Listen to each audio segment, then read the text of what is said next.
Berikut adalah langkah-langkah praktis dan mendalam untuk menjalin hubungan dengan Yesus. 1. Buka hatimu dan undang dia masuk. Yesus tidak memaksa masuk dalam hidup seseorang. Dia mengetuk dan menunggu jawabanmu. Open quote. Lihat, aku berdiri di muka pintu dan mengetuk. Jikalau ada orang yang mendengar suaraku dan membuka pintu, aku akan masuk mendapatkannya. Wahyu 3:20, close quote. Mulailah dengan doa sederhana. Yesus, aku mau mengenalmu lebih dalam. Aku buka hatiku. Datanglah dan pimpin hidupku. 2. Baca dan renungkan firman Tuhan. Firman Tuhan adalah suara Yesus hari ini. Saat kita membaca Alkitab, terutama Perjanjian Baru, Injil, kita mendengar isi hati dan karakternya.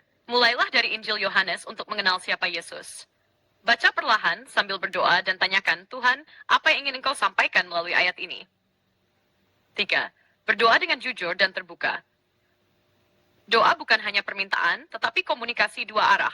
Seperti sahabat, kita bicara dari hati ke hati. Kadang berdoa dalam hati, kadang dengan kata-kata, kadang hanya diam di hadapannya. Katakan isi hatimu, rasa syukur, pertanyaan, kekhawatiran, bahkan kemarahan jika ada. Izinkan Roh Kudus menyentuh dan menjawabmu di dalam batinmu. 4. Belajar mengenali suaranya. Suara Tuhan bisa datang lewat firman, Alkitab, hati nurani yang dipenuhi damai atau teguran, suara Roh Kudus, peristiwa hidup orang lain yang dipakai Tuhan. Yesus berkata, open quote, domba-dombaku mendengarkan suaraku. Yohanes 10:12. 5. Hidup dalam ketaatan dan kasih. Kasih kepada Yesus tampak dari hati yang mau taat. Open quote, jikalau kamu mengasihi aku, kamu akan menuruti segala perintahku. Yohanes 14, close quote. Saat kita mulai mengasihi orang lain, memaafkan, dan hidup dalam kebenaran, disitulah Yesus hidup dalam kita. Tinggal dalam komunitas dan persekutuan. Yesus hadir secara nyata saat 2 atau 3 orang berkumpul dalam namanya. Matius 16. Bergabunglah dalam komunitas rohani atau gereja yang sehat untuk bertumbuh bersama, didukung saat lemah, mendengar pengajaran yang benar.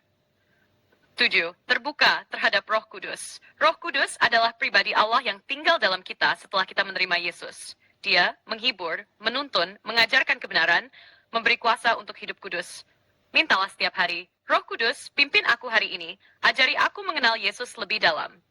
Meskipun tidak sempurna, hubungan dengan Yesus seperti perjalanan, kadang naik, kadang jatuh.